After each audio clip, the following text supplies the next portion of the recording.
Magandang araw po sa inyong lahat.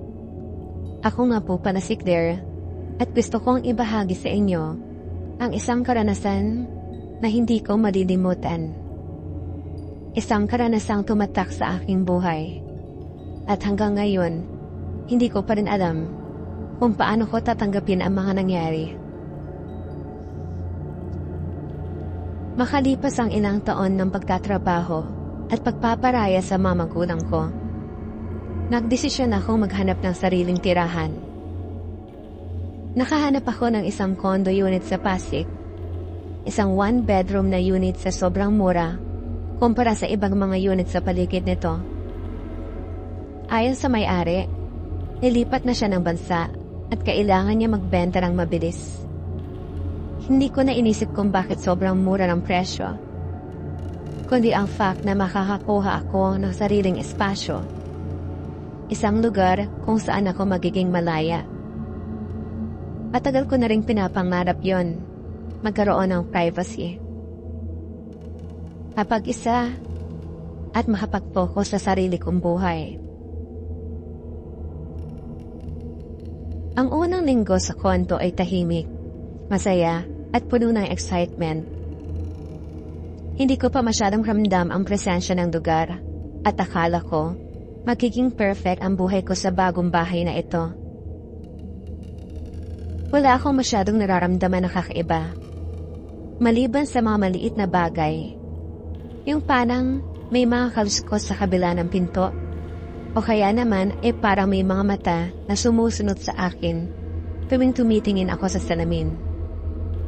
Pero syempre, pinilit kong baliwalain ang mga yon. Baka napagod lang ako. Baka stress lang. Pero nagbago ang lahat ang dumaan ng ikalawang linggo. Isang gabi, habang nag-aayos ako ng CR, pakiramdam ko ay parang may kung anong kakaibang lamig na dahan-dahang dumapo sa balat ko.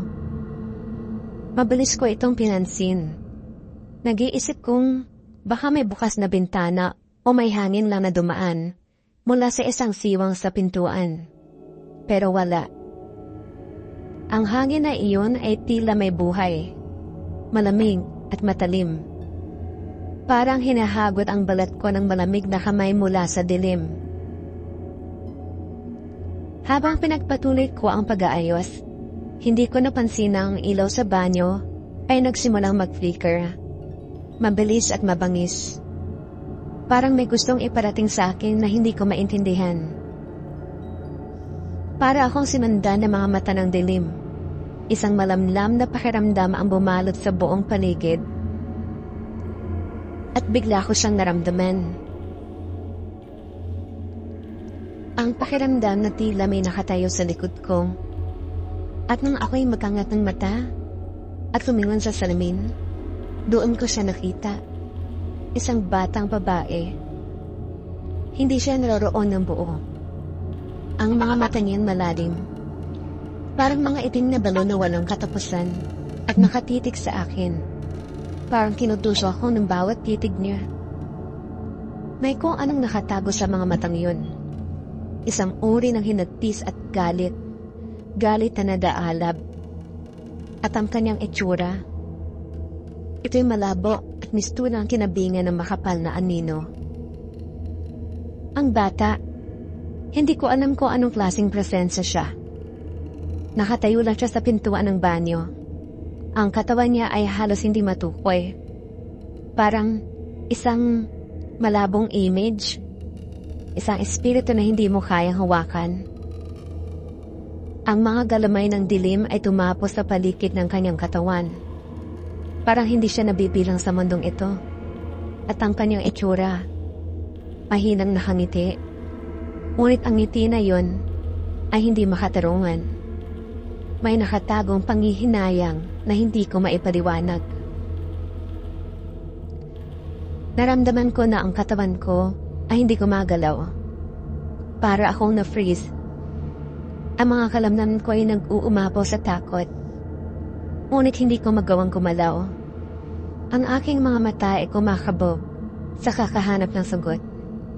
Pero wala akong makita, kundi ang batang iyon. na hindi naglalabas ng tinig, hindi kumikilos. Nakatitig lang sa akin. Nais kong tumakbo. Nais kong sumigaw. Ngunit ang aking katawan ay parang na-paralyze. Gusto ko siyang tanungin kung ano ba ang gusto niya iparating. Pero may makikitang takot sa kanyang mga mata at tila nagsasabi na may mas madilim pang kwento sa likod ng kanyang itsura. Buhay ba siya? O baka nga siya patay na? At kung patay siya, anong klaseng kaluluwa siya? Mabilis akong tumalikod at sinubukan kong tumakbo papuntang kwarto. Ngunit niraramdaman ko, isang malamig na hangin ang sumusunod sa aking likuran. At kahit na umabot na ako sa kama, ang hangin ay nandun pa rin. Parang umaabot at sumusubok na pumasok sa bawat gilid ng katawan ko. Habang nakayuko, nararamdaman ko ang mabigat na paghinga sa aking batok. Ang malalim na malamig na paghinga na hindi ko nakikitang nilalang. Para bang may sumusubok pumasok sa aking katawan. Umabot sa aking kaluluwa. Sinubukan ko muling mag-explain sa sarili ko. Baka pagod lang ako. O baka dala lang na sinat ko ang nagdudulot ng ganitong illusion.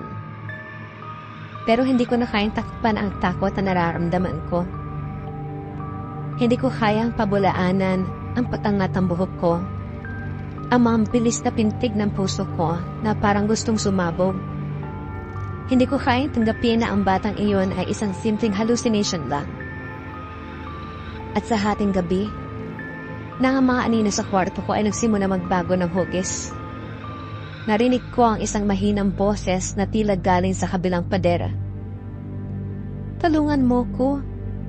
Ang boses ng batang babae. Mahina, puno ng paghingi ng saklolo. At ang kasunod nito ay isang napakaluwit na tawa. Isang tawang hindi panglupa. Isang tawa na masakit pakinggan.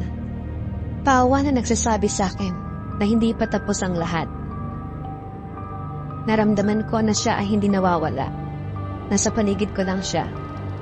Ang presensya ay hindi magalaho. Hanggat hindi ko siya naiintindihan. Hindi ko kayang mag-isa. Kung ganito kalupit ang mga nararamdaman ko, hindi ko na kayang panumpasin pa. Ang takot ko ay unti-unting naging matindi. Parang isang malamig na kamay na dahan-dahang humihigop sa aking puso. Ang mga kakaibang tunog sa kondo, ang malamig na hangin na parang may isang presensya, at ang anino ng batang nararamdaman ko sa bawat sulok ng aking apartment. Lahat ng ito ay nagpapakilos sa akin. Pinapalakas ang takot na kumakalat sa buong katawan ko. Naramdaman ko na hindi ko na kayang tiisin ang lahat ng ito ng mag-isa. Kaya't agad akong humingi ng tulong sa pinsan kong si Shirley. Kilala siya sa pamilya namin bilang isang medium, espiritista, o anuman ang tawag nila sa mga taong may kakayahan makipag-ugnayan sa mga kaluluwa, sa mga yumao na hindi matahimik. Siya na lang ang huling pag-asa ko. Pumayag siya agad na pumunta sa kondo ko. At nang maharating siya, hindi na siya nakaligtas sa mga kakaibang enerhiya na dumadapo sa bawat kanto ng bahay. Mabilis niyang natanaw ang mga pagbabago, ang mga pader na parang may mga malabong anino, at ang manamig na hangin na hindi narumal sa loob ng bahay. Minsan, naririnig ko na lang siya humihikbi o naglalakad ng dahan-dahan. Parang may mga nararamdamang hindi ko pa kayang makita. May isang bata dito, ang sabi ni Shirley, habang pinipigilan ang takot sa kanyang tinig. Hindi siya matahimik. May dahilan kung bakit siya nandyan. Dagdag pa ni Shirley. Hindi ko na alam kung paano pa ipapaliwanag ang mga sumunod na nangyari. Parang isang masamang panaginip na hindi ko na kayang gisingin pa. Isang gabi, habang nag-iimbestiga kami kasama ang isang espiritista na kaibigan ni Shirley. Siya ang magdadala ng ritual upang magpatawag ng kaluluwa at malaman ang buong kwento ng batang iyon. Ilang sandali pa, inayos ng espiritista ang mga gamit at nagsimula na ang ritual. Naramdaman ko ang isang malamig na paghinga sa aking leeg. Wala akong nakikitang anino, pero ang bawat porsyento ng aking katawan ay nagsasabing may isang batang presensya na naroroon. Mabilis ang mga pangyayari. Ang ilaw ng kandila ay parang nanginginig. May mga hindi maipaliwanag na tunog, mga karisko sa mga kanto, at isang mabigat na amoy. Amoy ng bulaklak na masyadong matamis, na parang pumapasok sa aking mga baga. Nagsimula magsalita ang espiritista. Ang buong kwarto ay parang nagdaloy ng malamig na hangin, at ang mga anino sa mga dingding ay nagsimula magbago ng anyo. Sa pamamagitan ng mga ritual ng medium, unti-unti naming natutunan kung ano ang nangyari sa batang iyon. Isang batang babae, may edad na 6 o 7 taong gulang at special child. Ang kanyang ina ay isang napakalupit na babae, palaging lasing at madalas minamaltrato ang anak. Minsan, narinig ko pa na sinabi ng medium na ang batang ito ay walang kalaban-laban sa sariling ina. Gawa ng sitwasyon ng bata, kahit anong galit ang ina dito, hindi siya nito pinapansin, kaya mas lalang tumitindi ang galit at pagmamalupit nito sa bata. Sabi pa ng medium, nagkaroon ng isang insidente sa kondo na iyon. Isang gabi, lasing na lasing ang nanay ng bata. At dahil sa galit at hindi mapagkakaintindihan, nalunod ang bata sa banyo sa hindi sinasadyang paraan. Namatay siya sa sobrang kalungkutan at takot. Hindi ito inamin ng ina, kaya pinagtakpan niya ito. Kasama ang boyfriend ng ina, inilibing nila ang katawan ng bata sa isang liblib na lugar sa Balacan. At pagkatapos nun, iniwan nila ang kondo. Ibinenta ang unit sa sobrang murang halaga at nagsimulang magtago sa ibang lugar. Wala silang pakialam kung ano ang nangyari sa batang yon. Hindi nila alam. Ang kaluluwa ng bata ay hindi matahimik. Hanggang ngayon, patuloy siya naglalakad sa pagitan ng buhay at kamatayan. Naghahanap ng katarungan. Habang isinasalaysay ng espiritista ang lahat ng ito, nagsimula akong maharamdam na parang may humihila sa aking mga paa. Parang may malupit na pwersa nagsusubok na ialis kami mula sa lugar na iyon. Ang hangin ay nagiging mas malamig. At ang mga ilaw ay patuloy na kumikislap at naglalabas ang animoy. Mga mamunting anino na parang sumasayaw sa harap namin. Sa gitna ng ritual, biglang sumabog ang isang katahimikan. At sinundan ng isang malupit na sigaw. Isang sigaw ng bata na parang walang kaluluwa. Isang tunog na tila nanggagaling mula sa kailaliman ng lupa at nagdulot sa amin ng labis na takot. Ang mga pader ng kondo ay parang nanginginig at ang aking katawan ay nagsimulang magduda kung kami ba'y talagang ligtas. Lahat kami ay hindi makakilos gawa ng takot. Nakatayo sa gitna ng dilim, habang ang bata, na hindi namin nakikita, ay patuloy na umaalulong sa amin mula sa dilim. At doon ko natutunan ang pinakamalupit na katotohanan. Ang batang iyon, hindi lang basta isang kaluluwang naglalakbay. Siya ay isang galit na kaluluwa, naghahanap ng katarungan.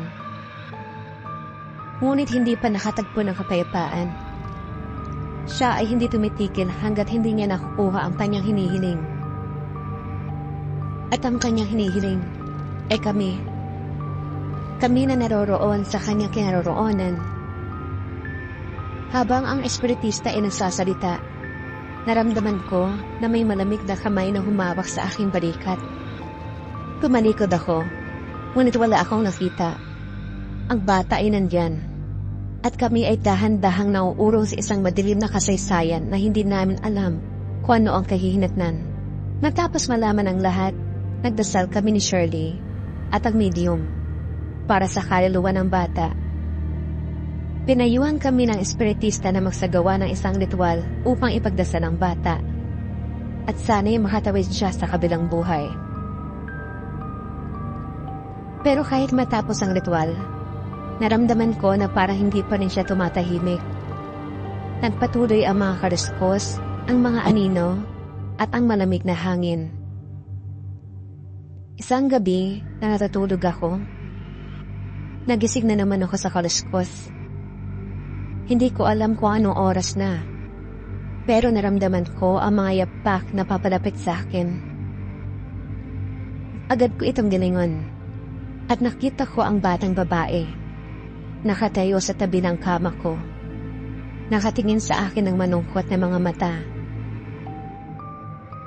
Tulungan mo ko magpatawad, sabi niya. Ngunit parang hindi niya kaya magsalita. Ang boses niya ay malutong at malamig. Parang boses ng isang kaluluwa na naglalakbay sa hangin. Habang tinitignan ko siya, ramdam ko na parang may isang piraso ng kanyang kaluluwa na lumalaban.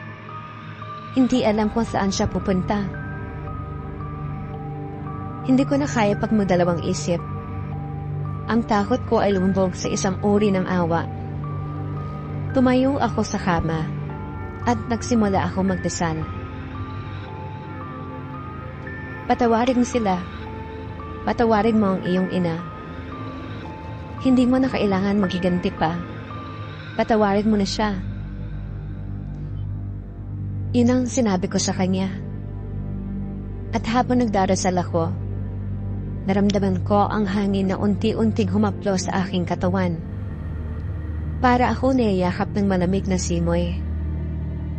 Ngunit hindi na ito ang takot na nararamdaman ko.